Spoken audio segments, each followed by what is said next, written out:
All right. What's going on? Give you guys just a second to get in here. Arkansas lands a big-time prospect, a Harris, 4-star tackle out of Arkansas. Big get for the Hogs. Give you guys just a second to get in here. Do me a favor. I'm doing this actually at my in-laws' house, so I don't have much in front of me as far as all the information, all the stats. But do me a favor. I also don't have access to share the content. So if you guys would be so kind to share the content, like the video, all the good stuff, all the good stuff. I'll give you guys just a little bit here. Share it on Twitter. Yo, what's going on? Was that Ramon? Sorry. And another thing, too, mobile chat on here is terrible. YouTube live mobile chat is bad. So I'm going to do my best to keep up with you guys. What's going on, Robert? How you doing, Judd? Baseball is sucking today. Are they losing? Are they losing already? Man, I tell you, that'd be a rough series to lose at Baum against Georgia. Like, you could understand losing to Florida at home, right? You can understand that to some degree. I was formerly Gavin, but I'm now Ramon. Okay. 0-0. Well, it's okay. It's still early, right? We down 1-0, no outs, 2 on base. Well, that's not good.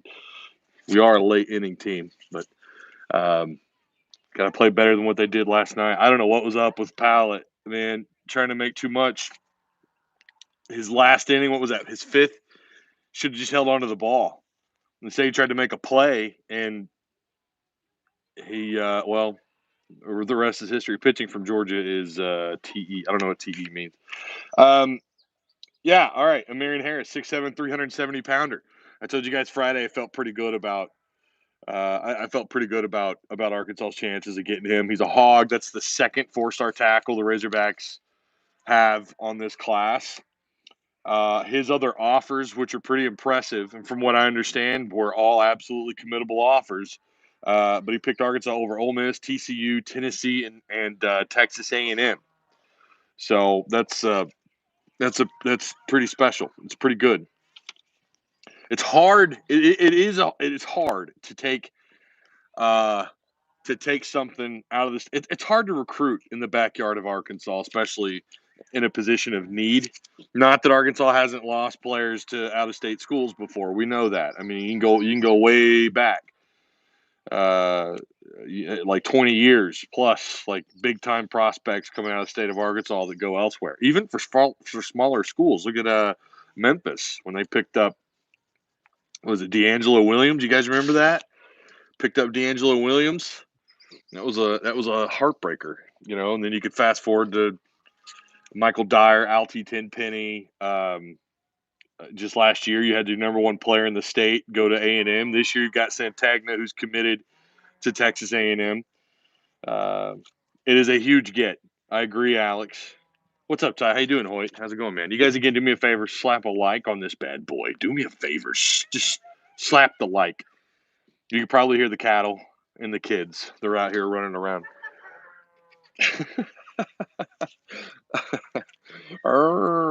I apologize for the for this. Thank God for the glasses, because if not, everything else would just be a train wreck, right?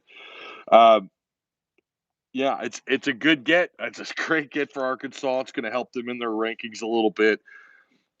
I feel pretty comfortable that Arkansas at the moment, they're projected to stay in the top 25. I think they stay there, or I think they're going to stay there throughout the rest of the year. We'll see how it goes once they open up recruiting which is June 1st. That's going to be interesting to see what happens there, because now they end the dead period starting June 1st. Arkansas is already racking up the visits. They're already getting the OVs lined up. So is that going to play in Sam Pittman's favor? It would be the first time since he's been the head coach that they're going to have no more dead period. I mean, you're going to have your typical dead period, right? But you're finally getting back into the swing of it being a normal off season. That wind is cold. Holy cow, that is chilly. We're out here in south. Well, it's back kind of in between Fayetteville and on the back end of Tawnytown. And little looks like a storm's coming in. Cattle's not real happy. I don't know if you guys can hear the cattle. They're not too excited about a Marion Harris. What's not to like, guys? Come on. 6'7", 370 pounds. I think he can move you fellas. So again, that makes the second 4-star tackle committed in this class. Andrew Chamblee. I'm not sure how we're supposed to pronounce his last name, but Chamblee. 6'6", 285 pounds. He's a little bit higher rated. You're always going to hear, anytime you have these big time 4-star tackles, you always hear the rumors of them getting bumped up, maybe in star power, overall ranking. I think that's possible for either one of these guys, but you're thrilled regardless. 4-star, 5-star, you're thrilled you're able to land, because Arkansas had 2 4-star tackles in the same class not that long ago, and neither one of them came to Arkansas. One went to Oklahoma, the other one went to Ole Miss this year, and that just shows you the difference of having somebody like Sam Pittman as your head coach, right? And Brad Davis and those guys. Hang on. Let me reach out. Jodine Davenport still live around there? I have no idea, man. Guess as good as mine. Love what coach is doing on the recruiting trail. They're killing it, man. I mean, we've never had a back-to-back top 25 recruiting class that I can recall. I feel like maybe 2013, 2014, they had 2 really strong classes. 2009, 2010 were back-to-back really strong class. In fact, all 3 of those final years of Petrino were strong. I don't remember where they ended up as far as ranking, but this class has that feel to it. Like, even the 3-star talent that you have committed, you feel pretty comfortable a couple of those guys could get bumped.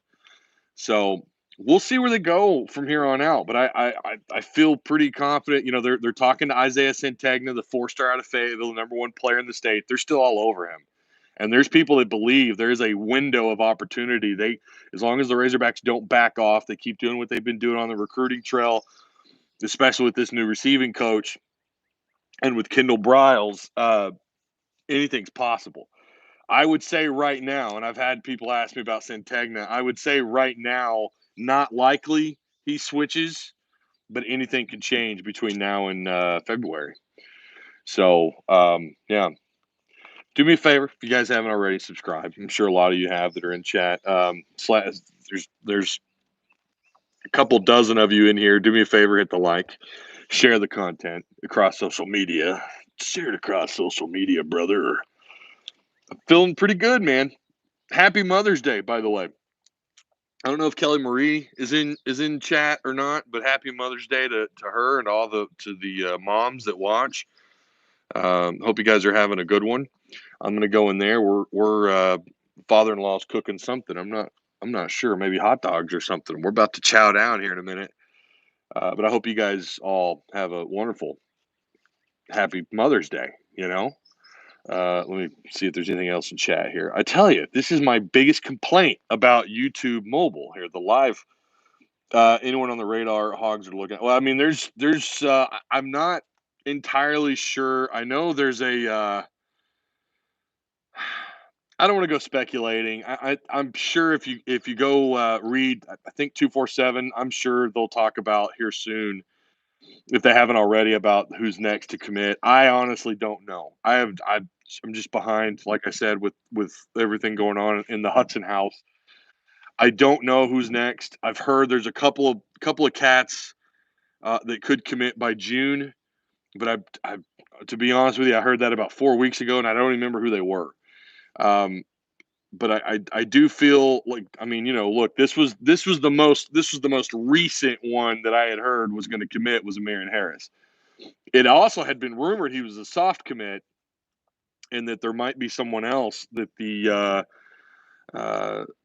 current commits could be reaching out to. This was a part of that. Some of the guys that are already committed to Arkansas kind of reached out and hooked up with a Marion Harris. And so I think there's a couple more out there. We'll have to wait and see. Again, I'm not going to go speculating because I don't know. I'd be fibbing to you if I mentioned any names because I'm not 100% certain. But again, I have heard you're expected at least another commit by the end of June. So glad I could do this. I'm going to get in there, go hang out with the family, with the in-laws, and the nieces and nephew, and go celebrate this Mother's Day. Again, I hope everyone's had an awesome weekend so far. I'm gonna try this. I'm not gonna count this as my content for the week. I'm gonna try and get you guys something out. If not a live show, maybe some edited content if I can find the time.